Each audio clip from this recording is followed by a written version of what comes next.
material changes versus like the typo changes. So if we go to section 6, there's a few changes here. Oh, sorry. So the first thing is section 0.2. We're moving the requirement for executives to host office hours. If I understood the board, when the board's discussion on this, we didn't want to put anything in policy that would require board members to host office hours. But the understanding is that you guys will be hosting office hours, but there's just nothing in code for it. Regulations concerning board members go to the Constitution anyway, so there's nothing in code that we can say about it. So this just removes the exact requirement.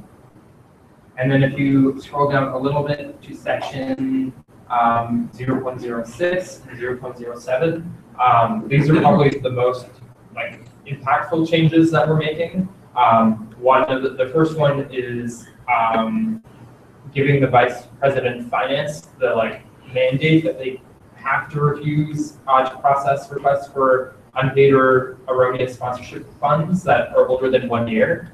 This is something that we discussed in policy committee that came up due to PBCC concerns. One of the interesting things about policy is that we have a whole reimbursement section where it very clearly outlines the fact that we are not liable for reimbursements that are more than a year old, that we're not all of these rules. And I want to ask the VP Finance about whether reimbursement under that term means reimbursements how we understand them, getting money back, or does it also include providing sponsorship? Because the way that policy kind of talks about it kind of sounds like any time we give out money is kind of what they're saying a reimbursement is, but I just want to get clarification on that and add this clause in here to cover sponsorship, which is not a term used in reimbursement that limits that liability to a year. So just for people who don't have maybe the context of past meetings, basically this clause, which is it's in a Roman numeral, so I don't know what it is, but it's 0.06 or 6.0, section 6.06. Page 45. Page 45, basically saying if someone comes to us and is hey, 3 years ago you didn't give us the full amount of SBF that you said you would give us, or we think there was an error in this transaction, we're not going to reimburse them for that. They have an entire year to make sure that the transaction goes through properly, and it's also just a huge mess for us because we can't necessarily prove that what they're saying is correct or not when it's more than a year old. Yeah, and then the other part is something that you guys actually passed last board meeting, adapted a little bit to match the current policy. So basically, VP Internal's mandate already said it will process all room bookings for a service council and clubs associated with the society, and then I just added a sub-bullet that said AMS clubs or other organizations without affiliation will not be allowed to book requests, and then clubs who lose affiliation will be given a 1-year grace period. Yeah, which is basically, it's not the exact language that you guys passed last time, but I think in terms of what Pat was trying to accomplish and what PB wanted, that's what we're using code to get that done. And then if you just go down to section 12, which is at the very, very end. What a clarification. I just sent to the book person on Friday the document that he's talking about. Yeah, I did. Yeah, we noticed on Friday that I didn't send it to them, so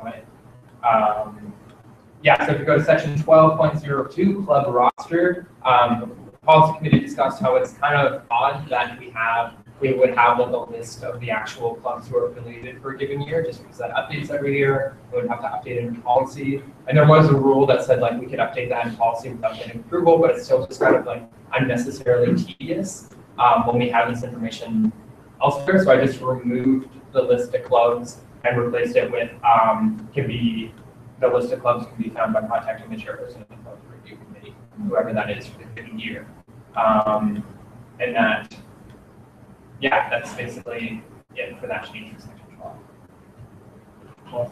questions, comments? Yeah. So regarding the refusal of outdated requests for sponsorship or reimbursement, so are you planning to, because already in the code it talks about outstanding reimbursement for Right. So are you just going to broaden the scope of that to include sponsorship, or Yeah. tack on another? Basically, and like my hope is to get clarification about what reimbursement means in this context. Reimbursement might very well like cover sponsorship in that sense. In which case this clause is needed. This clause is really just to like to cover sponsorship in case reimbursements doesn't mean And for the year document, is it already clarified what is the year? Year. Yeah. So in that language, I said a year from the transaction to transaction. We did a session from a policy committee about that, so that was considered. Yeah. Any other questions, Chris?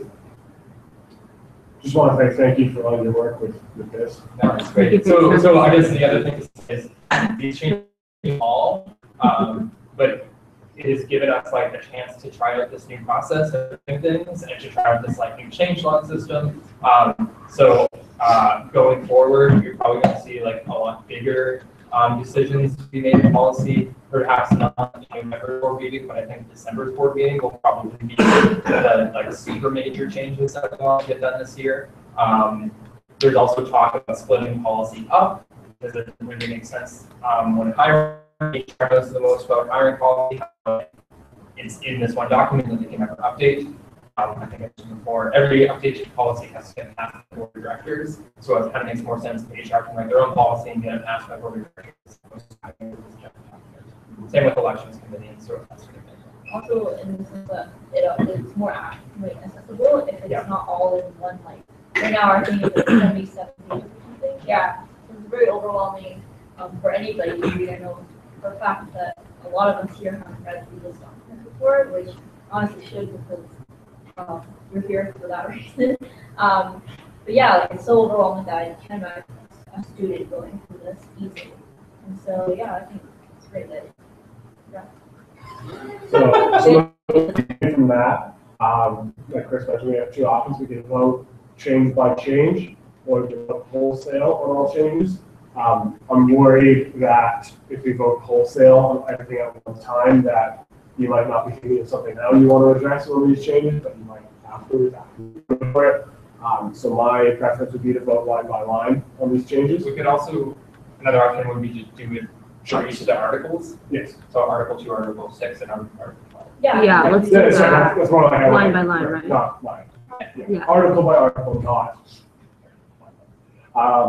So Chris, where should we start? Yeah, I think Article 2, Section 2.05 forum. This is, again, this is like a typo fix. Oh, I guess the other thing that I missed in Article 12 was I fixed the typo between $2 and $3. But yeah, so this is just like updating the code of procedures to accurately reflect what's in the Constitution. If you guys don't pass this motion, it's still going to be 60%. The code of procedures will just be confusing. Perfect. So can I get a motion to pass this change to change the code of procedures to say 60% instead of 2/3? okay. Thank you. Moved by Daphne, second by Victor. All those in favor of the change, please raise your hand. Any opposed? Any abstentions? Motion carries. Thank you. And these votes, since these are policy votes, every vote is important, but these ones are specifically important. Please clearly raise your hand so that we can.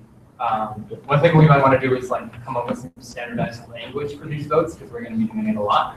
So we could be like motion to amend Article 2 as presented or something. That would be a good way to phrase it, and then we can just do that. So, good. Motion. So we'll go with motion to approve section 2 changes as amended. Yeah. Okay. Next section. Yes, sir. No, that wasn't an actual motion. I was like, Next section. Section 6. Section shit. All right. Can I please get a motion to approve changes to section 6 as presented? Thank you, Jacob. Can I get a seconder? Thank you, Carissa. All those in favor, please raise your hand. Any opposed? Any abstention? Motion carries. Next section is section 12.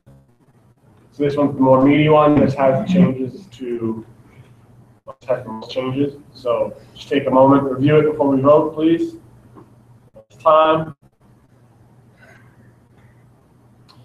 All right. All those in favor of amending section 12 as presented, can I get a mover, please? Thank you, Angela. Can I get a seconder? Thank you, Sunday. All those in favor, please raise your hand. Any opposed? Any abstention? Motion carries. Thank you, Chris. Sweet. Thank you, Chris, especially, but thank you to everybody on policy committee for the work. All right. Next one. I did want to talk about, outside of those changes, some things that policy committee is thinking of, just in case people are interested and want to come to the debate. Probably the biggest one is about how do we respond to some of the feedback that we're getting, which is what are we doing around sexual assault disclosures, and how are we making sure that people in the organization are trained to handle some part of crisis and that sort of thing, how do we best handle that? And so, today we had a training which some board and execs got to attend, which was run by UBC, and it's responding to sexual assault disclosures. That's really awesome. I am going to be getting the first year committee to be doing that training, but talking to the UGO about what's the best way we can make sure that we're prepared to handle these kind of things, recognizing that as student leaders in these positions, we're never going to be prepared to deal with these situations. We're not professionals, but we are in positions that will lead us to be the first point of contact for a lot of these things. There's a program called QPR, which is for mental health as well on that side. And so from a policy standpoint, for me, kind of the coolest thing that we could do, and obviously the most drastic, but definitely the most impactful, is if we did that. If you get fined, whether that means you're a service, you're a club, you're an organization, I guess SBF, you have to have one person on your team, 2 people on your team on this training, and it's a mandatory thing, and we tie it to that money so that it's just kind of creating this market saturation of students who have some of this training that can respond in a positive way to these things, recognizing also that you might get that, and you may not ever have to deal with that sort of situation, but you're still going to be in the school community afterwards doing other things, and it may come up there, and that training may help you there. And so that's something that I'm going to be exploring with the policy committee about how we build that in, how we support that with the workshops. I'm sure it would be an interesting debate with the board of directors because it's adding some overhead to people and to the funding that we give. But yeah, if anybody has any thoughts about that, you can put the share now or we can talk about it later. Is there anything you need from the board or any action? No, not right now, but just I would say to expect that debate to happen at some point. Obviously, the details have to be worked out about what workshops going to happen and when. We do have good opportunities to host these workshops that are retreats and also at SAR Unlimited. So if we were to implement this as a mandatory thing, we'd give people plenty of opportunities to get this training again rolling throughout the year. As we saw with people doing with the facilitator today this morning with their workshop, UBC is super flexible with offering these kind of workshops, and so I think we should try and take advantage of that. Thank you. Any questions? So is that something where we need to vote on? No, it's just exploratory. Gotcha. Policy. Cool. Okay. If there's no other business arising from the committees of the Executive Council or Board of Directors, any other business arising from this? If not, we move on to section N, other business. As you can see, our discussion section is loaded. So if there's any other business, now's the time. Seeing as there's no other business, we move on to discussion. Section 1 of discussion, appointment of endowment fund chairs. So, after Andrew left, there was an opening, first of all, in all the committees that he was a part of. I think I had written down, so I guess budget committee is one of them. But I guess that's not, it's not working motion right now. Another committee that he was a part of was the endowment fund committee. And also building users. Yeah, and so as he was the chair of the endowment fund, and I think all VPs need to be in that two committees. Chantel is in none of them, and so was hoping that Chantel would be here so that we could appoint her into a committee. We could go about this, like, I guess, two ways, which is like, first of all, hold off until Chantel comes. I've let her know that she needs to be part of committees. Or the other one is like, just because, you know, the policy already says so, just to assign her to a committee, even though she's not here to accept her nomination. I'm not sure how equitable that is, or, I mean, it just needs to be done anyways. So I guess I would like some guidance from either Maddie or maybe Chris about this, about exactly how to proceed regarding Chantel's like appointment. And I also wanted to just someone in that endowment fund committee to be the chair, because Pam, I want to meet with Pam as soon as possible regarding our endowment fund. We do have a lot of money, and it'd be nice if we could somehow utilize it this year, because we haven't utilized it in the past 2 years under the guise that we just maybe don't understand, or we don't need to use that money during that year. And so, yeah, I mean, we do have money in the endowment fund. So Chris, the only question I'd have for you is it within, in policy, it's within the board of directors parity to assign Chantel to be the chair? Good question. I haven't had the policy on that. I think the only question is like accepting the nomination. So yeah, it says that you have to accept the nomination, but my issue is like, well, regardless, like she has to be in certain these are Is that in your constitution? Yes, according to Robert's rules, if you're nominated someone, you have to be able No, to I assign. mean, it's one thing Constitution, the other is code. But like, is it a code that every exec has to be into? Yeah. Yes. Yeah. Because that is something we could vote to suspend compared to the rest of the time. Because I know that she has a lot going on and wasn't originally intending to take on the role. I also think it'd be fine for you guys to mandate her to committees if you wanted. I would probably recommend that there's majority vote on that. Just like, because you guys can do like a lot really, like in terms of working over code of procedure. And so if you want to like suspend the part where she wants to, you know, accept her nomination, I think you can do that as well if you want. You just have to get majority vote. Oh yeah, for as a point of information for everybody, the committees that Chantel needs to replace is just two buildings and endowment. Buildings meet once every term, and I don't necessarily she doesn't have to go, and so it's like very low effort. She doesn't fund anything. Nobody funds anything. We just go on the whims of the people who are in charge of this building, who work for faculty, or their staff here. And then endowment fund meets to the discretion of the endowment fund chair. Yeah, and so not necessarily like too much work, as long as she's not like a chair of the endowment fund the way that you can. It's definitely somebody in this endowment fund community needs to step up as a chair. Yeah. So yeah, what do you guys want to do? Is there any discussion? Maybe suspend it until we have further clarification from Chantel on what she thinks about it, like what she wants to do. So it's easier communicate with her first instead of just like voting for it now without her consent. Could we also, like, is this pressing, or can we wait until the next month's board meeting and like ask Chantel to be there and then go and do It's that? also like crossing because building users is meeting soon, Okay. as well as like the endowment fund discussion. It's basically we're passing the third term, so it needs to happen with this committee. It's been enacted since summer, in a way, like, I think a lot of other meetings that we've had, we just do appoint.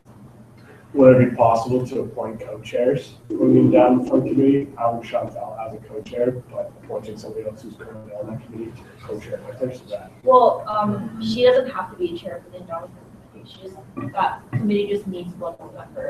And then people in the endowment committee who are Daphne, Michael, Maddie, Julian, Angela, Victor, Stanley, Jacob, Calvin, and Saprabe, like, and whoever that last member can be, one of them just needs to step up and be the chair. And then Maddie's a, yeah. I'll just go by that. Yeah, the longest person, anybody who's ex officio can't chair, Yeah, so I wouldn't be able to chair. just so she doesn't need to chair, so she doesn't need a co-chair, because we just need two people to be both, well, one person to be both in the building and, So basically what this is about is we have to appoint somebody who's currently here to chair. Just me. yeah, but I think, yeah, so both are pressing in the sense that, like, we just need somebody to be in these committees. It's in I think my personal recommendation is not to suspend code and just to appoint Chantal. And then, you know, up to her discretion, she can communicate to the chairperson if she can't make it to those meetings. But she has to be present to accept the nomination.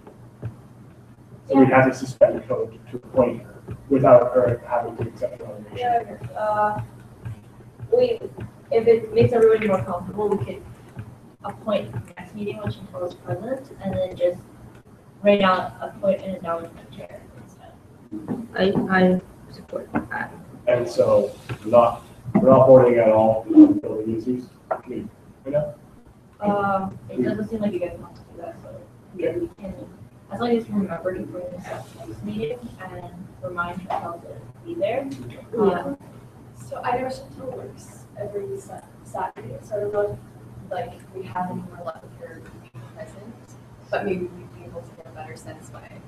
Maybe if she signs, could she proxy to accept her nomination? Yeah, she could totally, if like somebody could reach her right now, like that would work, but she won't work in the meeting. But like for the next meeting, she could just have a clear proxy. And Yes, Angela? Just point out for building users, it says VP Finance has to be as a user. Okay, that's cool. So she has to do that. Thanks. So I guess officially, thanks Angela.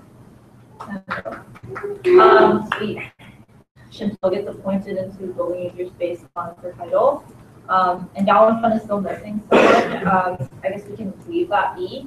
But I would just like somebody in this committee to step up as chair. Once again, the people in this committee, to cover it, and Calvin Merkel's not here, they're member at larges. Jacob, Stanley, Victor, Angela, and Julian. Do any of you guys want to step up to be the chair of the endowment fund? Is co-chairing possible?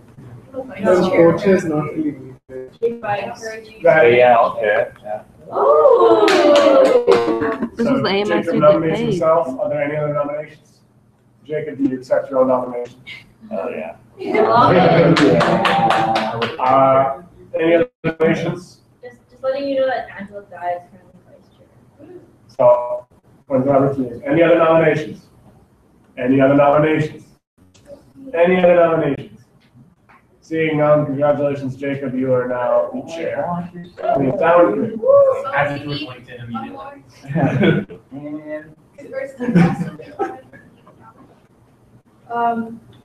And I think this is coming up next, which is Appointment of first year reps. So, thank you, Daphne, for that. The next is appointment of first year rep to award. As well as and endowment fund. I think we can deal with those three issues now in one go. So the awards committee, yes, If they both need to be on two committees, but there's only 3 slots open, what happens? Do we open up more spots, or do we? Great question. Say that one more time. because there's only 3 spots like left to fill, Mm-hmm. but it's a requirement in, I don't know what the I read it in one of them, that board members need to be on a minimum of 2 committees. So there's not enough spots. What I think you could do is remove one member at large, could you not? Yeah. What about some requirements? Can we not just add a spot? Oh, some guys are really testing my knowledge. Technically, endowment extra Wait, nah. ordinary. Do they have to be 2 standing committees or? The other 2 standards, the way it was stands is standing committees too. I And don't think, awards is not standing. I just want to clarify, I don't Awards? think it's right to bump down someone who's a member at large. Also, awards and endowment are both extraordinary. Yeah. So that means there's only one. There's one. So we definitely need to open up more spots. Can we, is it possible to open up more spots just Well, for okay, this hold on. year? Like not permanently? Hold on, guys. Yeah. Hold on, guys. Everybody hold on. Chris. Guys, please. Section 3.08, the board of directors shall impose requirements and limits on committee membership. 1, each board of directors member shall be required to seek nomination to at least one committee. Such a committee may be standing, extraordinary, or ad hoc committee. I don't think that's anything about. Board of directors shall be permitted to sit on no more than 3 standing committees, which makes sense. So it looks like the only requirement for board members is that they have to apply, whatever the word is, seek nomination in a fixed one committee. So there's absolutely no problem at all. We have no problem. I want to make note that we also have an IT committee that's not in the policy right now, IT steering committee. Oh, right. And also, I think that one had like a first year opening or a spot. It did have a spot. Yeah, it did have a spot, and then we also are creating a PF committee and a conference. Right. Okay. Great. So IT is free and So there's 4 spots. There is awards, there is academic committee, there is endowment fund, and there's IT steering. So, Carissa and Sanjay, you guys, what's that? Yeah, can we give a quick explanation of the purpose? Sure. Guess I'm on all 4 rules. So awards committee, basically, the purview of that committee is if you're a member, you're expected to attend X number of events put on by clubs, so that you can evaluate those clubs on certain criteria. You're given a rubric, so that those clubs can then be awarded or not awarded awards at the end of the year at the awards. That's the awards committee. I think does the awards committee also decide who wins based on those criteria evaluations? So you're also helping to decide which clubs win what awards. Academic committee. awards doesn't decide who wins, No, but okay. they at the end.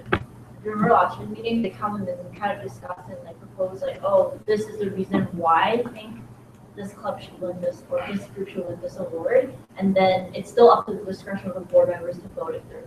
Okay. Just Okay. Thank you. Saturday. Like certain awards, like the UGO awards, like 3 of them. You No. don't get to decide on that. Oh, no, That's what this is. That's not for us. Yes. Any other questions, guys? Is there a limitation to the list membership or? What do you mean? What do you mean? If there was a limitation, you couldn't be awards. You couldn't be the chair or the president of a club. That's not a word. Saturday. Academic. Academic is basically you represent CUS in the faculty caucus that happens. So like it's usually, it's not that frequent, it's either like once a term or once a year, where like they kind of hold a caucus with like a lot of different professors and dean attends and they propose changes to program faculty. And you get a seat and a say in that caucus. That's the main purpose. There might be meetings before or after that to discuss things, but that's Thank you, Saturday. Endowment fund. Somebody with a better grasp of endowment fund alongside. Basically, what it consists of is it's all our receives endowments from the alumni. And that endowment fund committee, I believe, is responsible for. Yeah, I think Gregory's quite wrong. The endowment fund committee is about our, We have an endowment. We have an endowment, Oh, and we it's get endowment. interest on it every year that we will not spend, not the actual endowment. How the Yeah, endowment. so we have a fund that, and money is available for dispersal. But we have to kind of get a sign off from Pam before we use it. The endowment fund was established in 2014 with an initial contribution of $300,000 from the CUS that was to support project programs and activities for the benefit of CUS students that are included but not limited to conferences, orientation scholarships, and clubs. And so, yeah, every year we don't use it. The income is reinvested into like a capital, and then there's like more money. But then so the only way we can use this money is through that committee, and in the past like 2 years, nobody, endowment fund has not used this money, and so we need someone. No, so the projectors in Birmingham were done through building committee, and that's through a different fund. So that's endowment, and finally IT steering.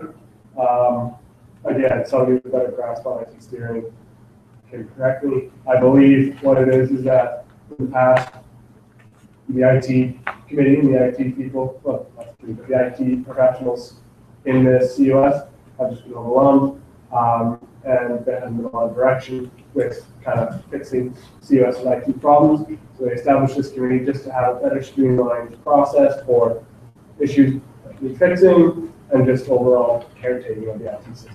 Those are the 4 committees. Are you guys ready to be nominated to one? So you can nominate yourself. So I would like to nominate myself for the board in the admission committee and the climate committee. And the academic? Yeah. Sweet. Do you accept your nomination? Yes. Excellent. Does that mean I get the other? No, you can nominate yourself for all 4 if you wanted to. Actually, you can only 3. You can choose the same one. You can choose the exact same one. Oh, we have to go. No, but there'll be a vote. Oh. No, there's not a limit. Oh, Spatially. There is. Like, no, so that there's not, it's not that there's a limit to space. So that concern of ours, but there was only 1 spot for 2 of them, is no longer a concern. Every board member just has to sit on at least 1 committee. no, that's not what they're saying. No, They're so- saying One there's spot. Oh, there's 1 spot. Okay. Rather than have to. They both want to vote. Right. so then there'll be a vote. So yes, so if you do vote for those 2, there will be a vote. I'm going to nominate myself for the awards committee and then the IT. Okay. Thank You you. need to put that in the agenda, like, are we doing IT steering? Yeah. But then we have to motion for it to be added to the agenda. Just Okay. randomly search. That's right. Can I have a mover? Thank you, Matt. We add IT steering committee to the agenda. Thank you, Angela / Daphne. All right. In person, do you accept your nominations? Perfect. So first of all, congratulations, Sanjay, you're now on the academic committee. Congratulations, Krista, you're now on the IT steering committee. But we will have to have a vote on. Yes. You'll have to have a vote on the awards committee. You'll each be given exactly 1 minute. Robert's rules usually takes a minute. So whoever would like to go first, it's up to you. I'll let you 2 decide who wants to go first. So I have to give a speech. Right? Yeah, like a 1 minute speech. Pitch yourself as to why you want to be on the awards committee and why you think you should. Yeah, so I've like researched about this currently before coming to the meeting, and like a lot of individuals throughout the year, be it staff or the students, they put in a lot of effort and time to have these amazing conferences, clubs, and events. And it's one event to recognize like all the people who have like like contributed to solid community, and it's also like a great opportunity to meet people and just talk to them and yeah, just evaluate their performance throughout the year. And yeah, I mean it's fun, like just meeting people in general. And like. Thank you, Sanjay. Carissa?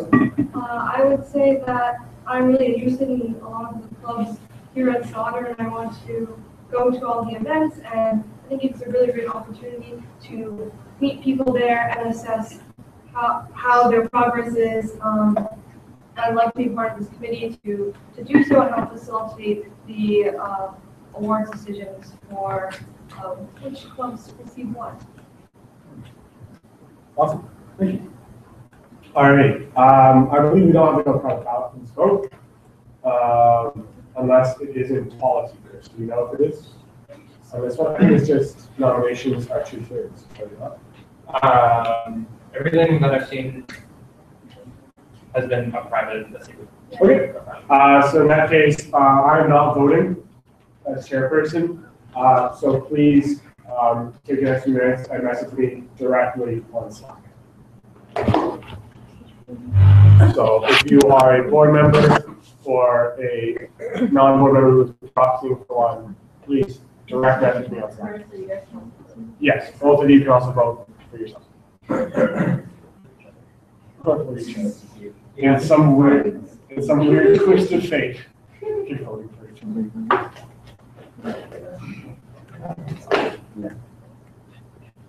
Oh my god.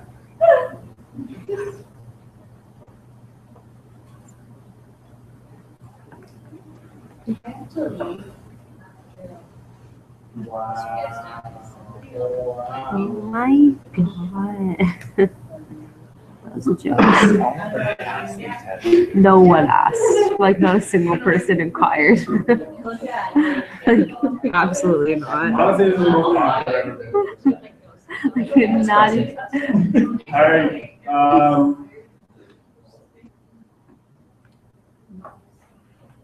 I'm going to give you guys one more minute to vote, so we get to 1:55.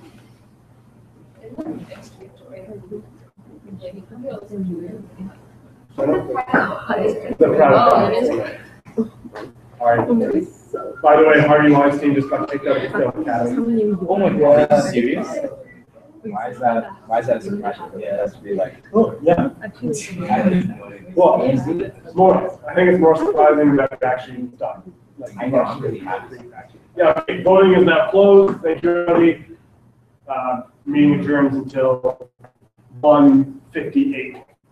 So I can count the votes. Oh. Yeah. Wish you a Merry Christmas.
So that leaves, thank you to both of you for putting it in for, by the way.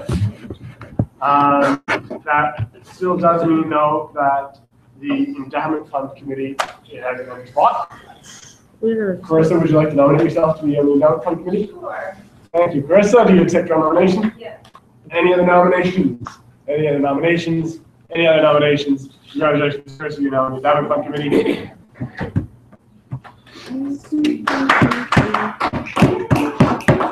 All right, that is it for appointments to committees.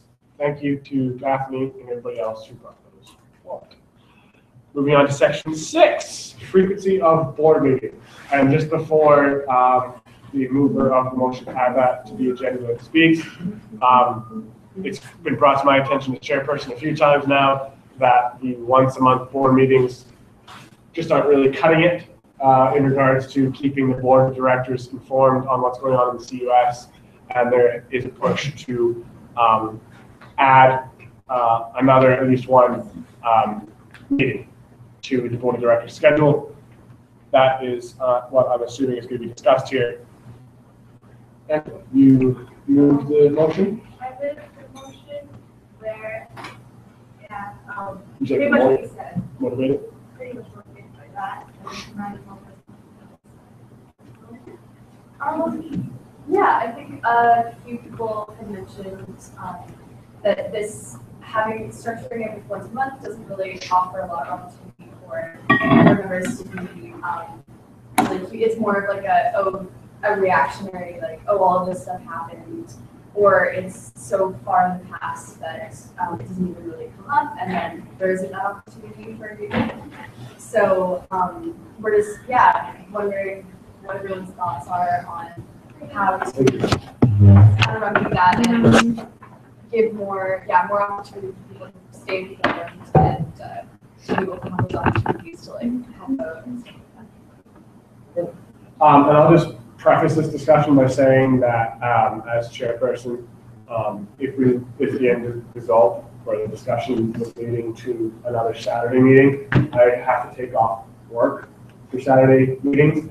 And taking 2 Saturdays, I work weekends, that's it. So taking 2 Saturdays off a month would be relatively impossible for me. I could try to make it work if the meetings were scheduled earlier in the day on Saturdays. So just keep that in mind, because I know that adding a board meeting to the 5 days of the work week, school week, would be very, just keep that in mind.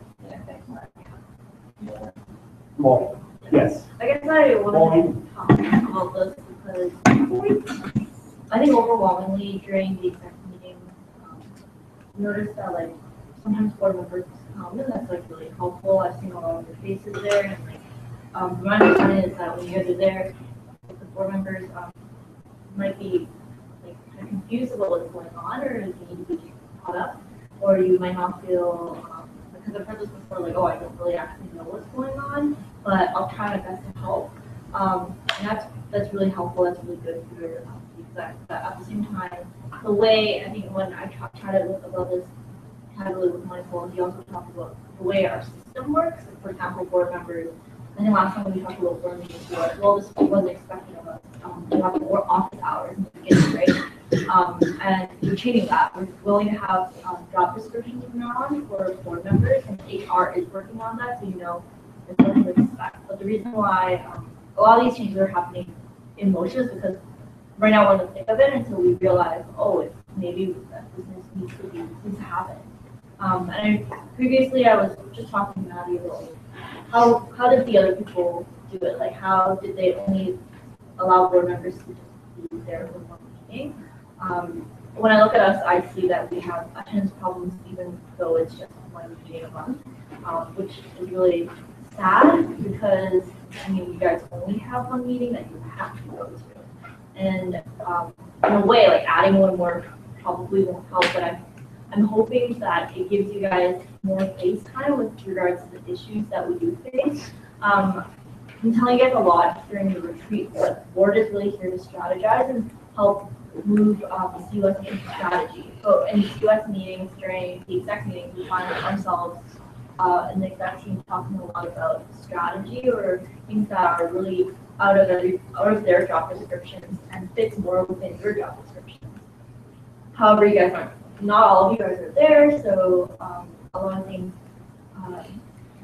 don't get passed, or a lot of decisions aren't made properly. I think the need for 2 board meetings was especially prevalent when we looked at last board meeting, where honestly it was quite scary to see that board members having no idea about, or not no idea, or not a very clear idea what was going on, and defaulting certain votes back to the execs, which you guys are here with a vote, and you guys were elected by your constituents, with the hope that you could represent them well, and so it's a way to do this to better educate you guys by having more meetings. And also, I think previously the 1 meeting a month system worked. If you look at the board, it's more just like a roadblock, like, oh, just get things passed to the board, and they don't really need to really understand what's going on. They just need to vote yes and read the materials on the spot at the meeting, which is, I think, not a system that I believe in, and I hope you guys can share those thoughts as well, because I've heard from past people who have been board members saying like, oh, it's not particularly valuable. I didn't meet a lot of great people, and I know a lot about CUS, but as a board member, I feel like I didn't really get to do much.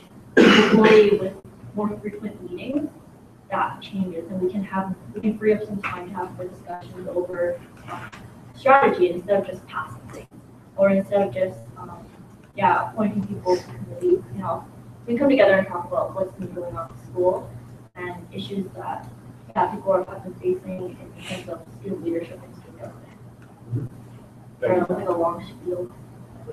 Yeah, and I think that from the board of directors perspective, although unfortunately it wasn't in our job descriptions to go above and beyond what we've done so far, I think that taking one look at the workload of the execs and having to see what they are doing and what they have to take care of, you can gain an appreciation for how much work they had to do and how it's not unreasonable for us to at least meet twice a month or take on some roles.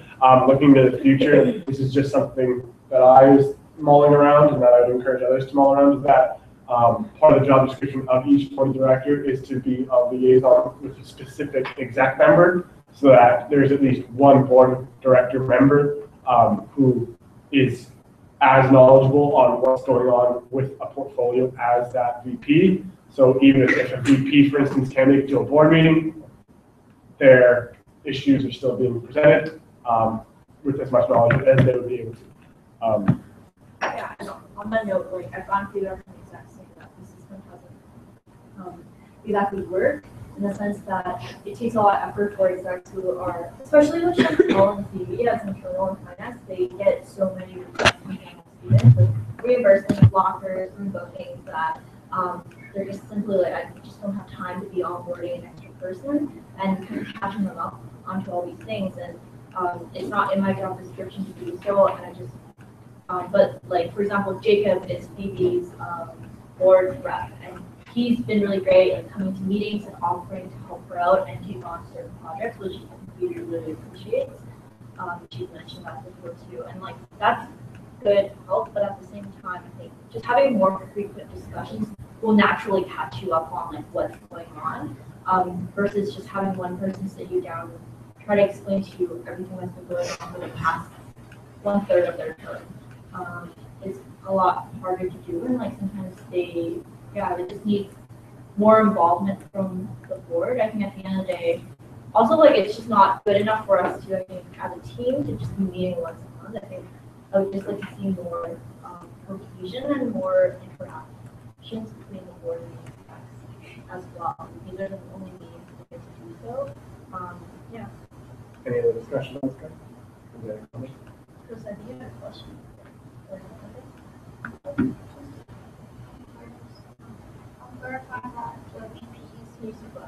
I'll clarify that board members and VPs that was chosen during the summer, and so the first year reps, you guys aren't assigned a VP to VAs. Yeah. So don't worry about that. So all the year reps from second to fourth were assigned to VP, or they assigned themselves to a portfolio they're interested in. I didn't do so for AMS reps because they already have their separate meetings to go to, and as well as Senator. And for you and Sanjay, you guys keep be a huge part of F1C, and that's why I didn't sign something like that. And this was just with task one to see how it would go. It's on policy.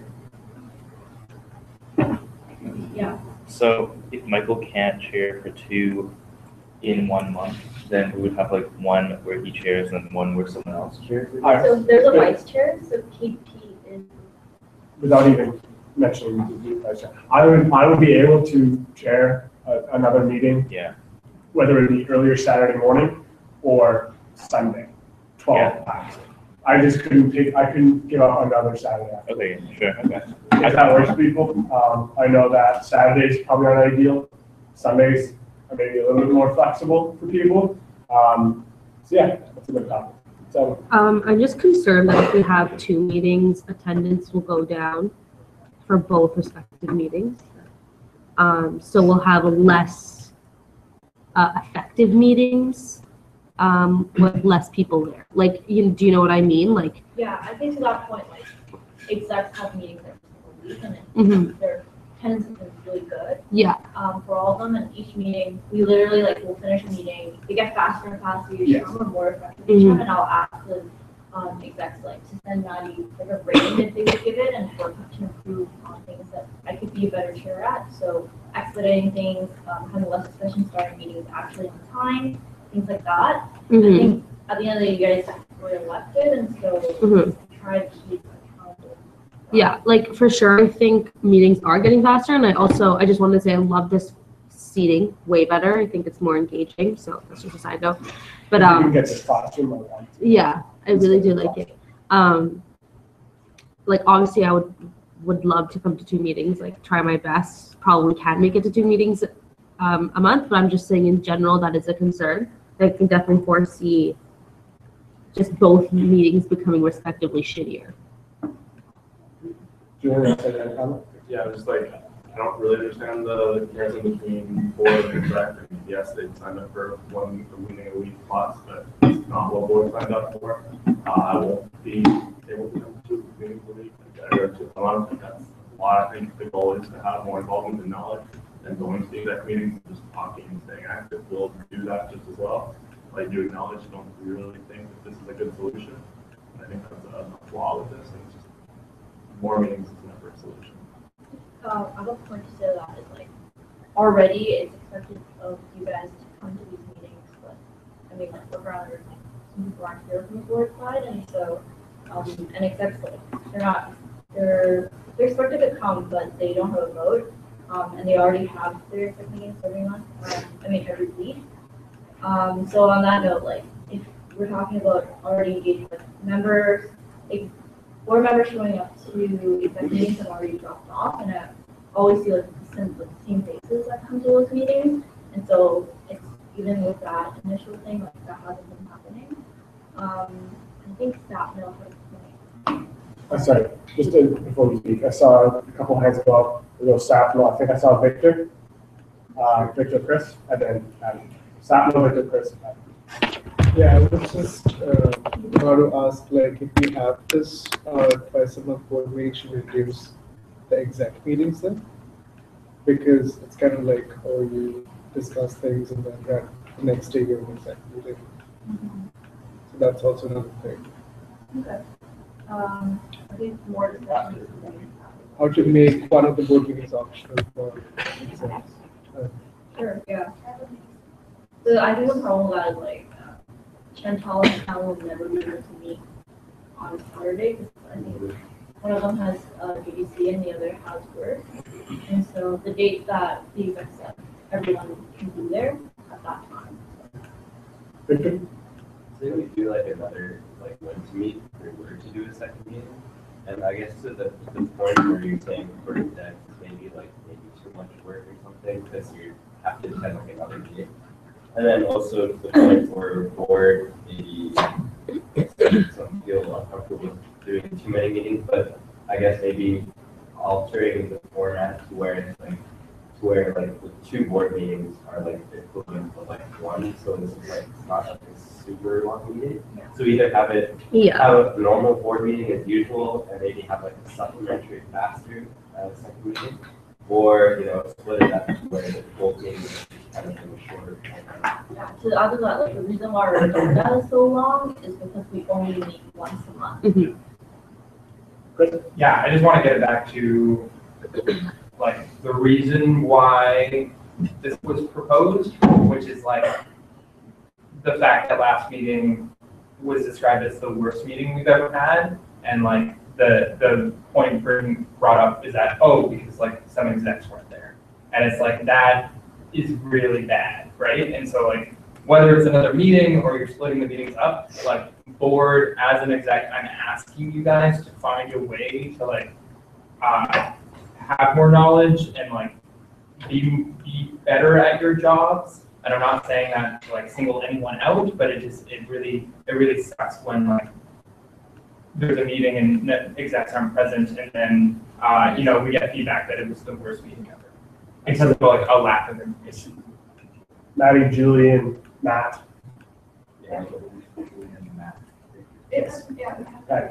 So, yeah, I mean, you said that more meetings is never the answer, which I guess is kind of like a interesting, like, generalization. I do find, I think,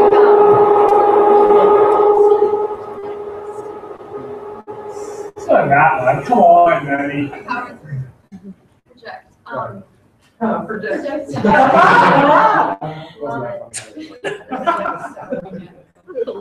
I do think that like the meetings that we have, the exec council has are very effective, and I think part of that stems from the fact that they are every week. And there's lots of progression, and like the timeline is just, things move a bit faster, like things aren't kind of forgotten about, they're actually items that come up every meeting. And that's the only way that we really interact with each other as the board of directors is through meetings. And so if meetings aren't effective at all, then what are we doing, I guess? Another thing about that is you mentioned that the board of directors can only sign on to do a meeting, but I think what's implicit in signing on to a role like this is being a representative of the students in the CUS and signing on to whatever responsibilities it's going to come with, and being an effective leader, and like all the action items that come out of that, like how can we tackle those effectively. So that's kind of what we're discussing. It's not should we or should we not have this bi-weekly meeting, but like how can we best tackle those needs, because we've noticed that we're not doing that as effectively as we want to.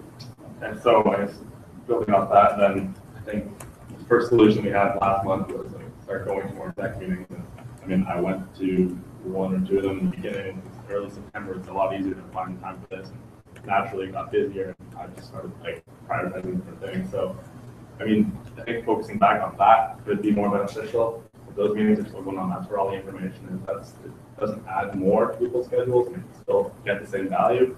Also, weeknights and whatever, when people are already on campus, it's so much easier. It's coming here even for a short 2-hour meeting. It's the whole day you can't do something else. For a lot of people anyway. So I'd be more motivated and trying to find a solution, trying to find a way to actually boost attendance at the exact meetings rather than make another meeting that, I mean, we do the same approach, it won't work. I mean, exec meetings are already weeknights. Yes, I think working to just continue that effort and have more show up. I mean, I can't really talk to the last two, but I think it's going to have more value than just saying, let's go to another meeting on the weekend, which I don't think is realistic. I'm just kind of wondering as to what the primary goal with, well, not the primary goal, so to speak, but would you want the board members to be more involved with the entire exec process, or more so with the exec that they signed up for? Because, yeah, Tuesday evenings for me, it's kind of like legacy. So what I've done from a personal standpoint is I've involved myself in all the events, so that's the workflow that I've set myself with. And so I feel like, yeah, I work with these and I work with people, and I have a good grasp of this when I'm marketing. It's just, I don't know if you want more, if you want me to have a better grasp of everything, or just like. Just keep that in mind. I just want to say after Matthew goes, if we can just make sure we're respecting the speakers, this won't keep you mad. The speakers, like, what do you guys say? Sorry, Matt. Yeah, no, cool. I'm assuming Jackie will respond to that. So we can put after yourself, Angela, put Daphne down.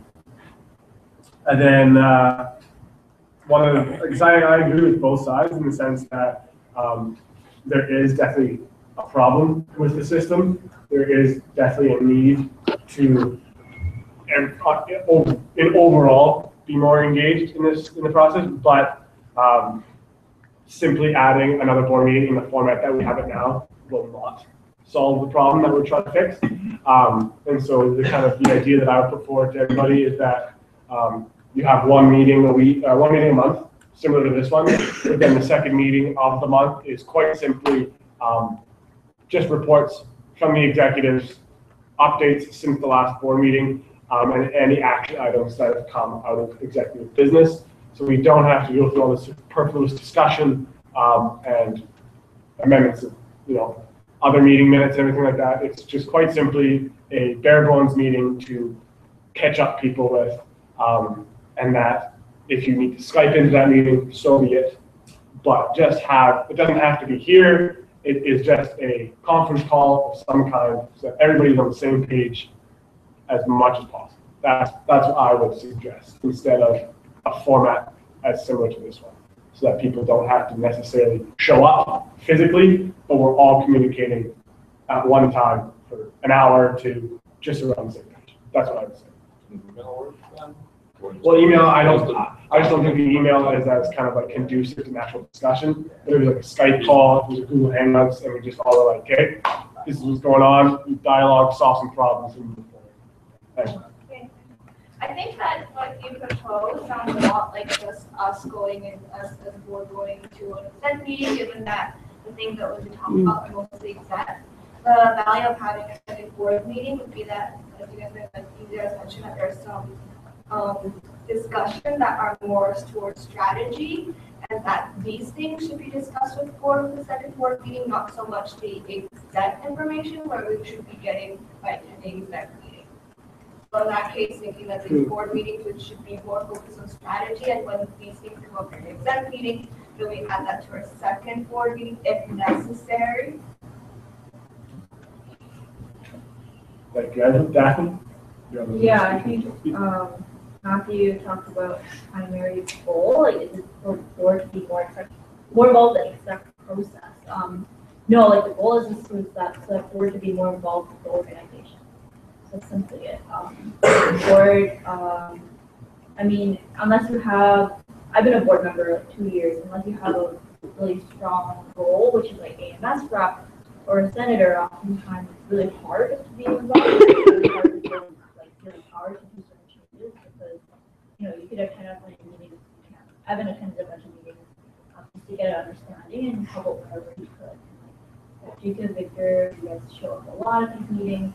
And Angela as well, like it's amazing and it's really good. But I guess the overall, just on the exec side, I just see a need for some help in being able to see and talk about strategy and like where, and I'm saying strategy like very vague, I've said it many times, but see it more in play during an exec meeting, where an exec will talk about a problem that they have, and then they'll just go into a huge discussion about like why we're doing this in the first place, and like why is an exec deciding this when it should really be a board member deciding, or board members deciding whether or not we as an organization should make certain decisions.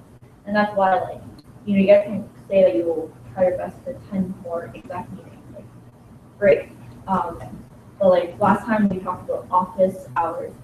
I'm not sure if any of you have had office hours. Nobody brought it up to me. I know AJ has met with people, but yeah, like I mean, here right now we can talk about, you guys can make your own houses, but just with regards to, I think Maddie also talked about how like executive meetings are every week, and so it's really fast paced. When things have to go through the board, everything's a little more slower. Things happen, a lot more time to get things through too. And so I was hoping that with more meetings, it would just create a more reactive, not reactive, more like fast, responsiveness from the strategy side, and then you guys can also find out what services we're doing. And with 2 meetings, they're not going to be like as long as this one meeting right now. I think someone talked about how one meeting could be like strategy and the other could be just like updates or general things we need to pass things through. That could be doable. I'm not really sure about a Skype meeting, and from my understanding, it's like probably going all online initiatives, like the newsletter, like things like that. It's harder to do rather than just having people have to FaceTime with one another. It's like more helpful. And I understand like maybe I don't understand this too well, but like the fact that I don't know with exec they have to meet and like every week on top of these meetings that I have a hard time grasping. I guess not for AMS since you guys meet like bi-weekly and like even Senate I think it's bi-weekly. No, Stu is. Well, you have committee, yeah. Everybody else, right? I don't think it's too much to ask. Anyways, so sorry. Yeah. Sorry. So there's I have a list now. Simran, I saw Maddie's hand, and then I saw Matthew's hand. Sorry, Victor as well. I think Victor was first, and then it's Maddie. Okay, so Simran and Victor. Simran was definitely. Yeah, I need to watch it. Yeah, no, I saw you had to go, Matt. I was gonna say before Simran gets a chance to talk, I'm sorry, I was gonna put forward a motion to vote on. And if it gets voted down, no worries, we'll continue the discussion, but I just wanted to make a motion so we can get some concrete action. I just have a proposal before the motion. So I was gonna say, I'm unsympathetic towards it being a question of whether or not like board members can allocate time. Like that's like, we shouldn't be like, oh, I don't want to be here for 2 more hours. It's just a question of whether or not we like can make it, right? And like that totally makes sense. People have work, like that's not your fault. What if we just mandated one exec meeting a month? Because I have not been going to all the exec meetings I should be going to. I'll take responsibility for that. And what happens is I'll be like, oh, I'm going to go next week. I'll just go next week because it's only 2 a month and I just never make it. So if there is one day that we can all come, if that can substitute the second board meeting, that might be helpful. If we're just all there for one exec meeting, we have that notice months in advance. If it's like the second exec meeting a month, if we all know we can be there, that might be an easy substitute or like a compromise for what we're looking for. So I'm seeing some nods. We won't. I'm not trying to be a dictator, but we won't discuss that motion. I'm going to try and put it into a motion type words. We'll vote on it.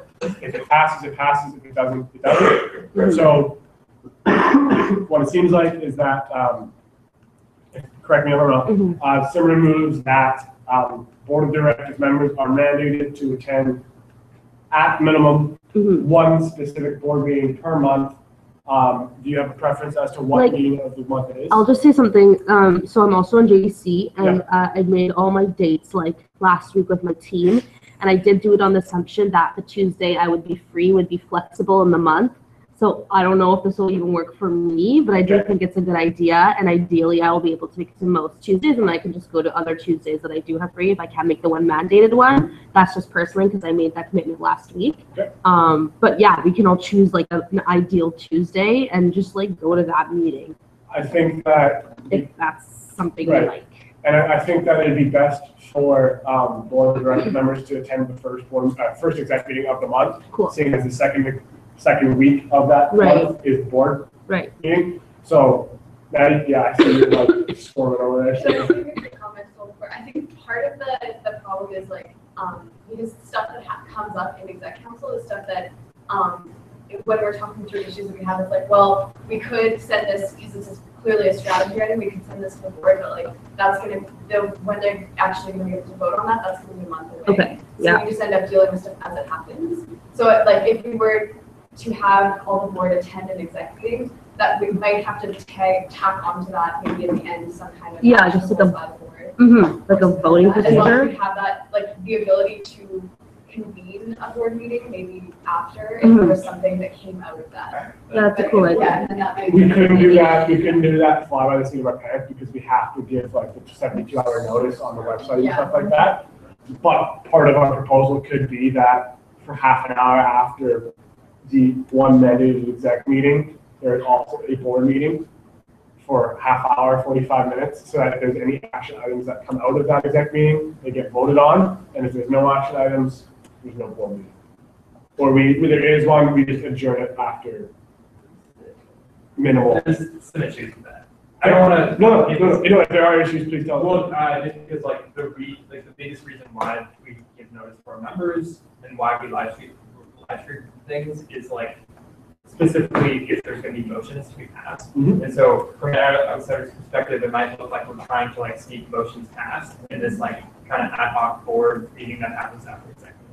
I agree. My proposal would be that we give the appropriate notice for this board. Oh, We okay. say like that is now also a regular board meeting on top of our weekend meeting. So that after every first month, Tuesday meeting of the month, there's a 45-minute board meeting where action items get voted on.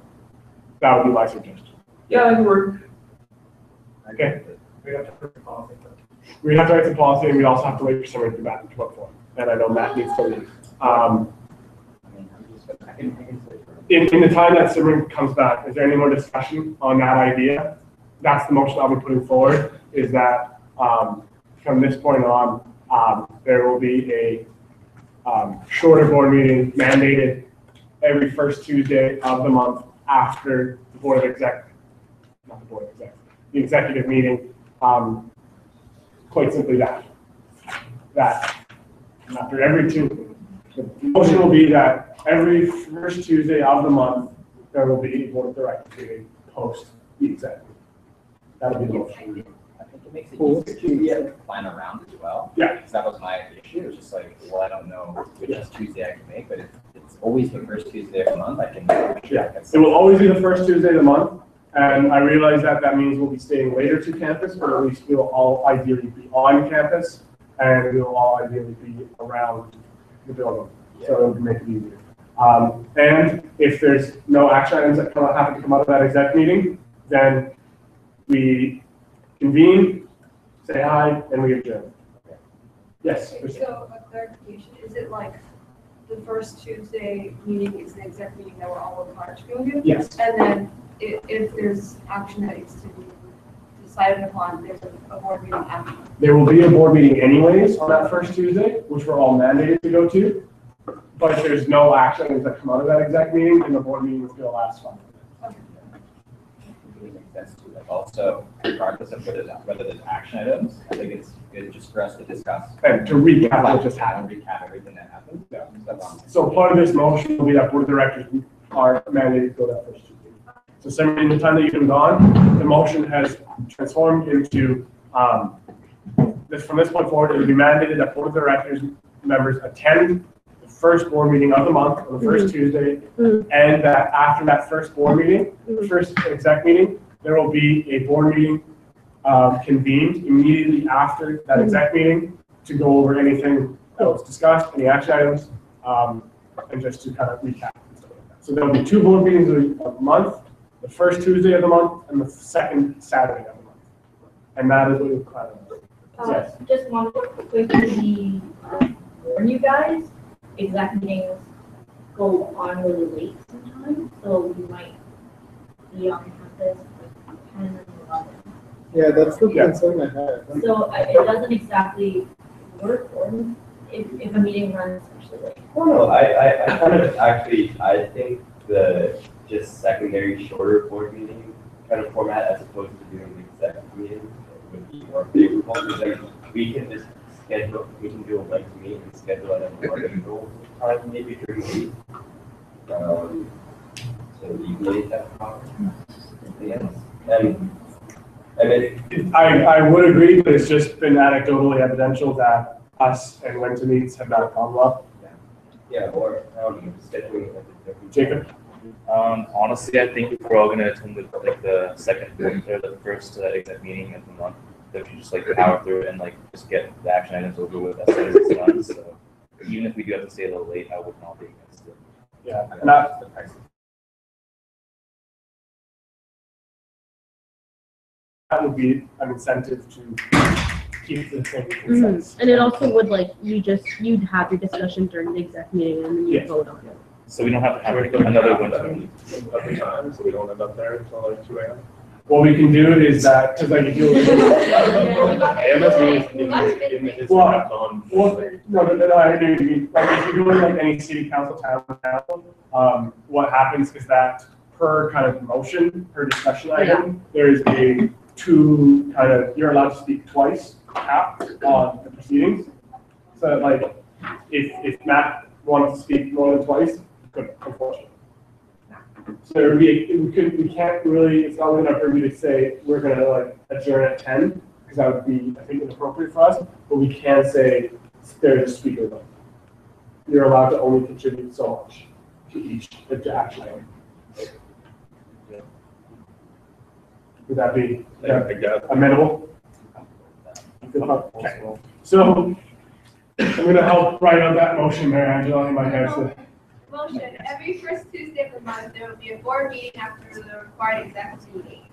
If there are not items come out of the meeting, and the meeting will last briefly, we have to discuss them. That second sentence doesn't have to be. It doesn't have to be there. Thank you.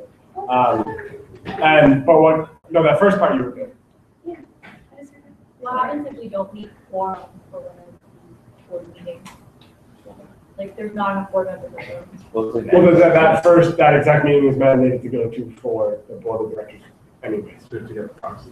So you'd have to get a proxy for that.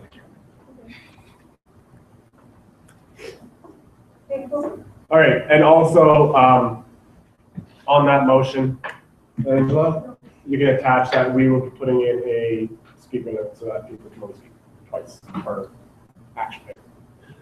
All right. So without restating the motion, we don't beat that horse. Is everybody relatively clear on what the motion entails? Yeah. Are we all comfortable to vote on it now? Yes. All right. Can I get a mover of the motion? Simran, do you want to move? So moved by Simran, seconded by Matt Chu. We'll just wait for catch up. All right. All those in favor of the motion, please raise your hand clearly. Thank you. Any opposed? Any abstention? Motion carries. Thanks very much, guys. All right. I think you have to leave. Yeah. Thank you, Matt. Okay, Fiza. Hi, Matt. All right. Would it be in anybody's interest to take a quick break before we go on the last two items, or power through? Just power through. Last one, not that. Yeah, these two aren't that expensive. So yeah, if you need to take a flight of privilege and go to the washroom, you can.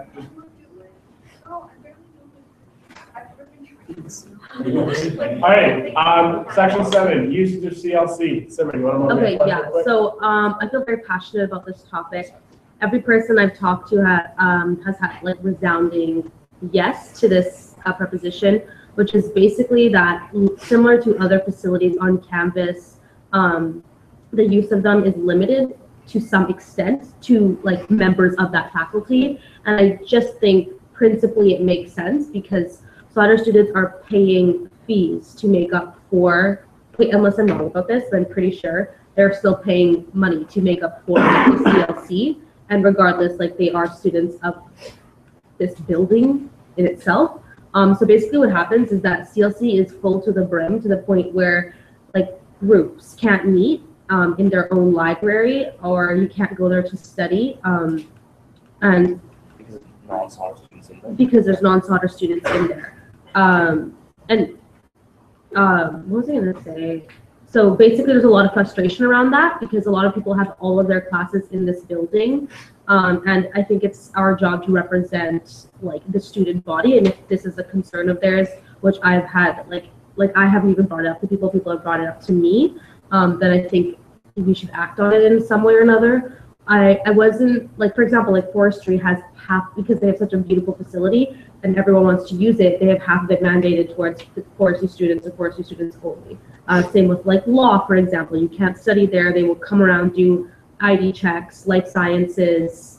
The CLC is like next on that list.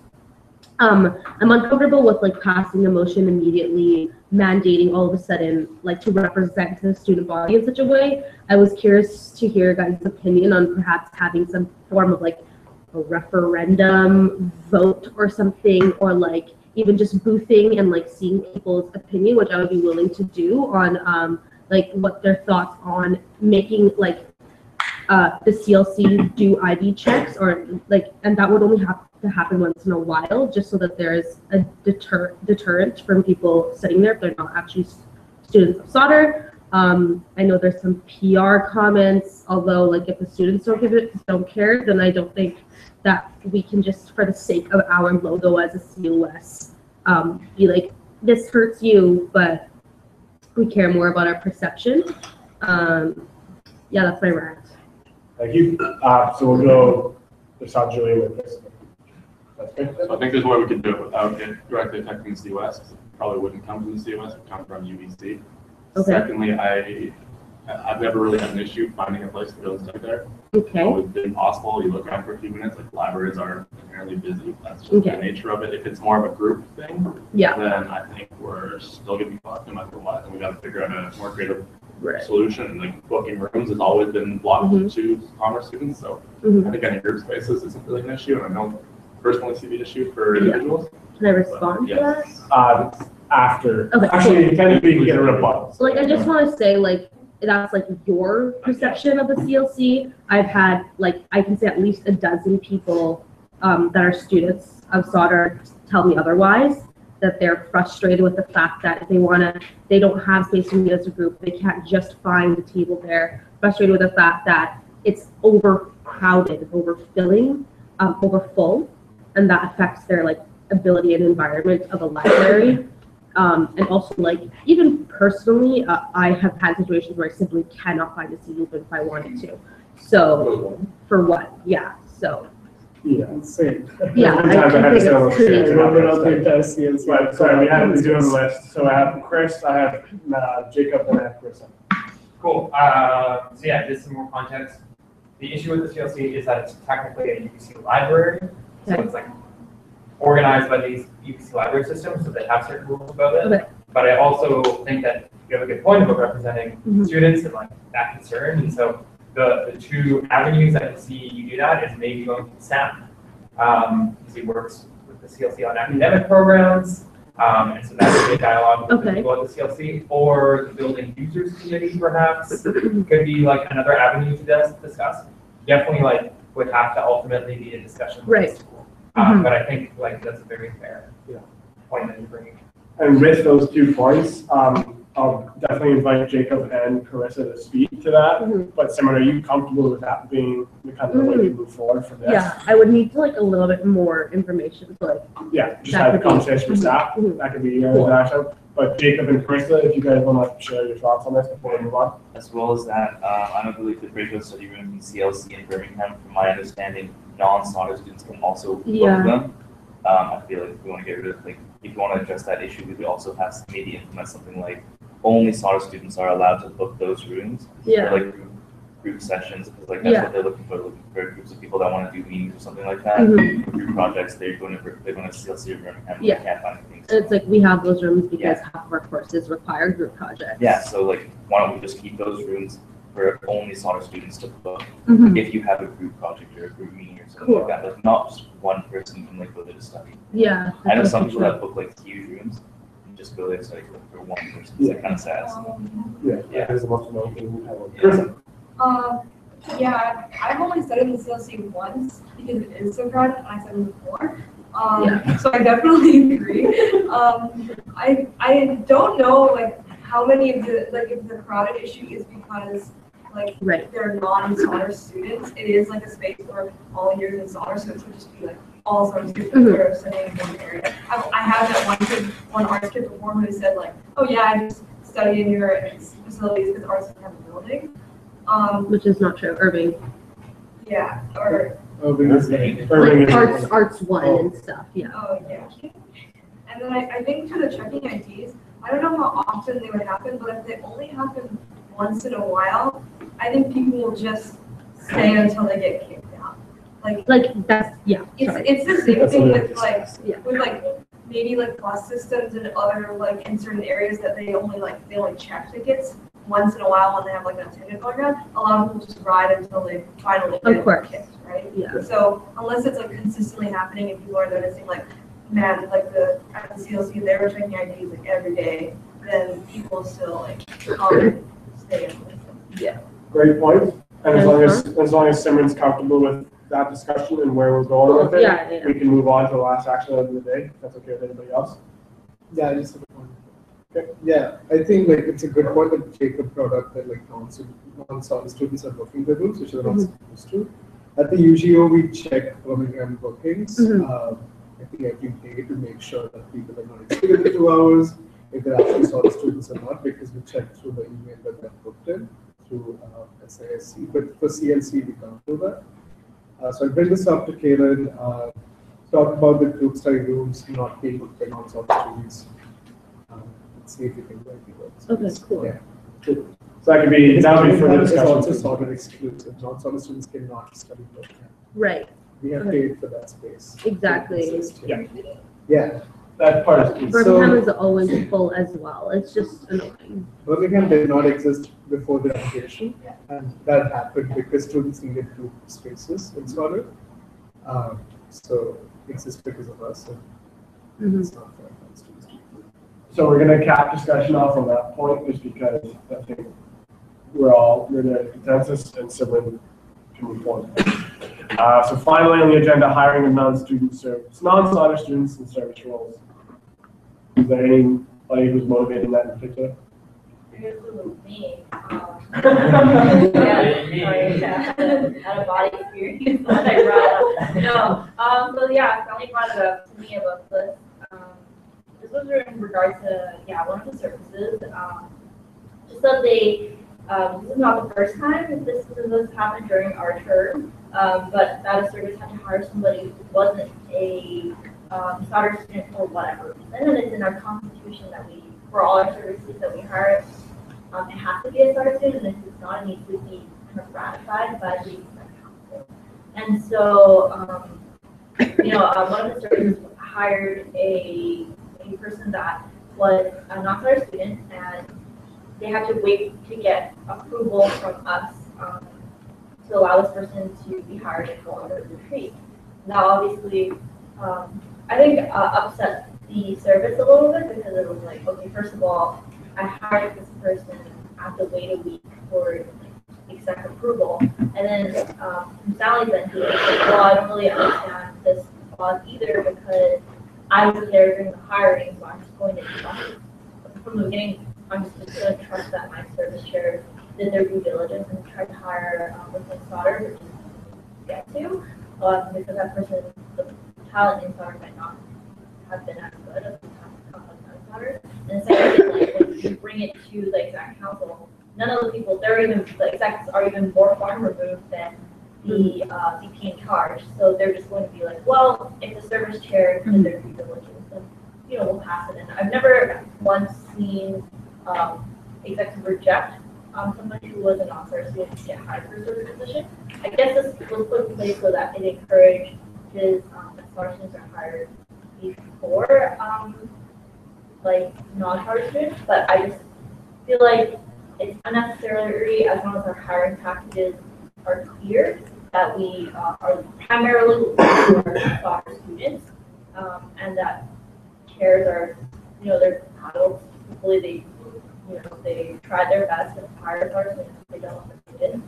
And I also don't think it's necessary for execs to be, ratify anything. It's just kind of redundant, and it's until he brought it up, I was like, oh, I don't even know why we do this. It's something that we've done. And since this year is all about not doing status quo, I thought it was a good thing to bring up, and for you guys, if you guys have another standpoint of why this should be in place, feel free to talk. I'd love to hear your perspective as well. Chris. Just two quick things. One is this has only happened in two cases.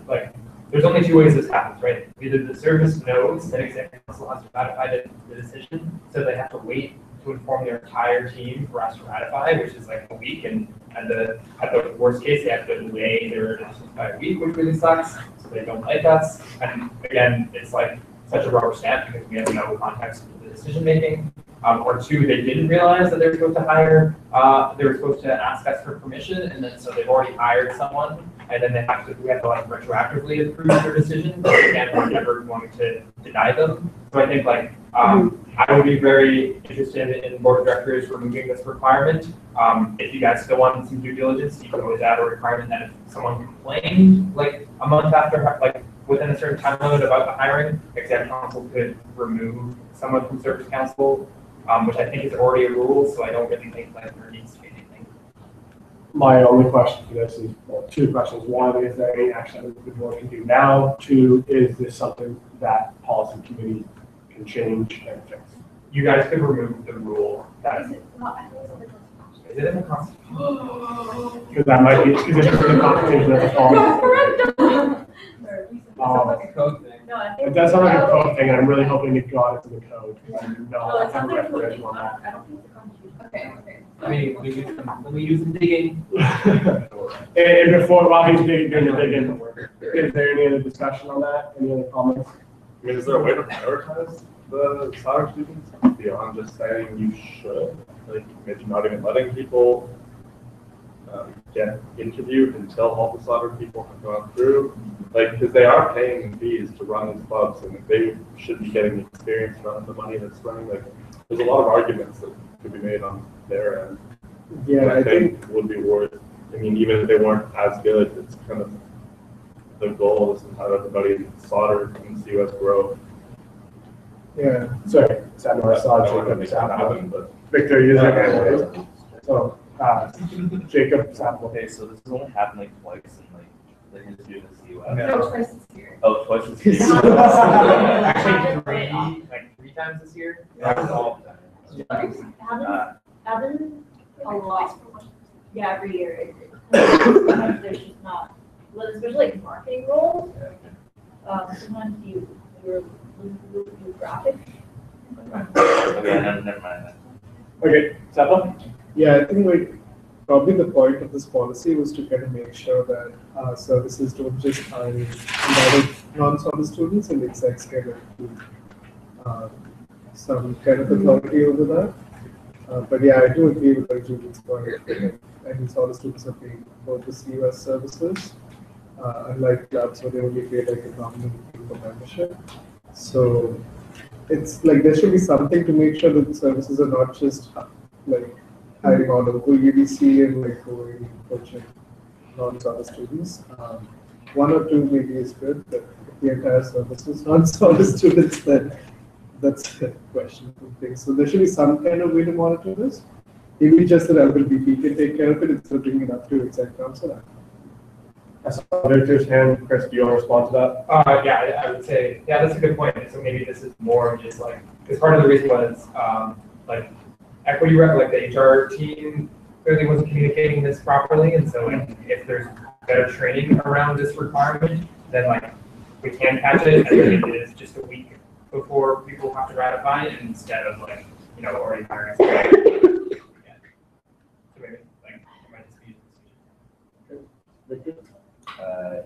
Yeah, it's like, I do see the point of like prioritizing scholar students, but I don't think this getting approval from the exec council is really gonna do anything. Like, I don't know, like by the time you get to the point where they're already saying, oh, we're just on hire this person, they just say yes or no. I don't think exec council is ever gonna like, say no. Yeah. I think it should be like something that should be designed earlier to maybe, prioritize scholar students. So personally, I don't really see this policy as being doing anything.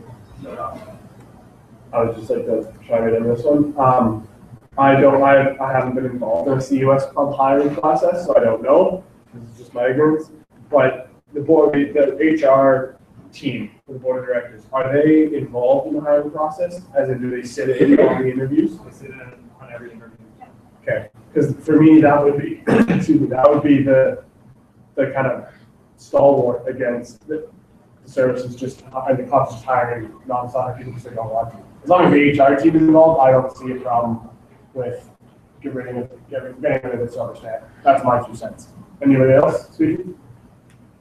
Yes? I totally agree with what you said, and in that case, we could go to more responsibility from HR, that you see HR commissioner and HR know, emphasizing the supply chain first and then I feel like if the board of directors wants to be seen as not like being, wants to be seen as helping people, I think us kind of acting as like mom and dad to all these clubs and services, being like, this is who you can hire or not, is a little too far in this. you shouldn't be hiring all non-solder people, but this specific policy of just rubber stamping it, I don't think is doing anything. I think our safeguards that are in place already are enough. That's why. Basically, that our HR commission and our HR people are sitting on it every single interview they're doing with everybody who's applying for these things, so that if there was an issue being seen by the non-kind of biased HR people that, okay, this specific club is just hiring engineers for this club, then they would be able to bring that forward to the committee, to the board of directors.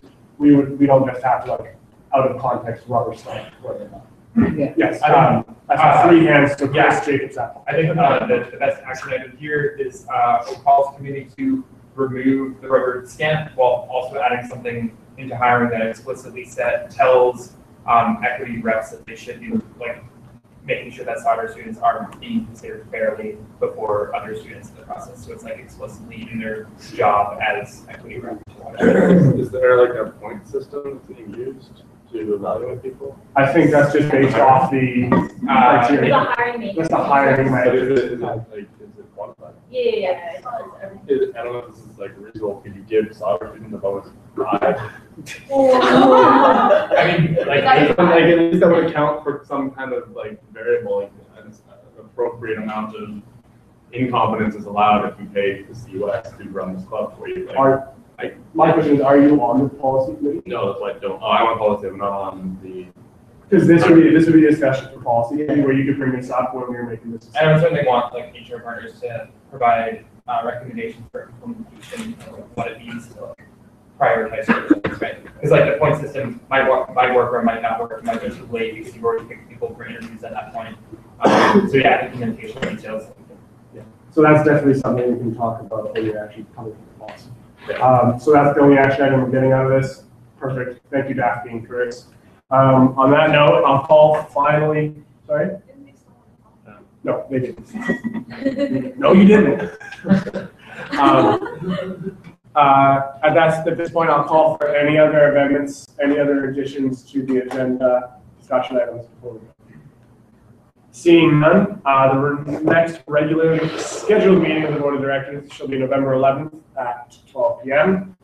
I mean, I saw that and I was kind of like, at least it's not 11 a.m. So obviously that's a long weekend. If you've made long weekend plans, please let me know. Let myself and Natalie know well in advance, as soon as you possibly know. Yes, Daphne? Did we not, did we have the Tuesday board meeting today? Yeah, we did. Okay, So our next regular list it's actually. So technically our next regularly scheduled board meeting will be Monday or Tuesday the 7th of November. Does anyone want a proxy for both? Wait, sorry. Is that one more time? Sorry. So as of that motion we passed earlier, Yeah. it's now mandated for Oh. board of director members to yeah, go to yeah. that first exec meeting Yeah. and there's a board meeting afterwards. So technically our next scheduled board of directors meeting is Tuesday, Our board meeting. 6:30. Well, no, yeah. for exact. We have to be there for the 6:30 exec meeting, and then our board meeting is as soon as the other meeting adjourns. November 7th, 1941. Yeah, see you guys there. And then we'll talk about Would like anyone like to adjourn the meeting? yeah, so Second. Also fill out the resume for the social. thank you. Please, Asafo said, fill out the resume for the social. Yeah. Don't be pricks. Whoa. Fill out the resume. You can't go. Can I get a mover? Like, should I turn it off? I know. I don't care. Can I get a motion to adjourn? Thank you, Jacob. Can I get a second? Thank you, Sanjay. All those in favor of adjournment, please raise your hand. Any opposed? Any abstentions? There being no further business, be it resolved that the meeting be adjourned at 2:57 p.m. We did it in under 3 hours. Good job, guys. We're adjourned. Is that all? I haven't done it yet. Thanks for watching, everybody.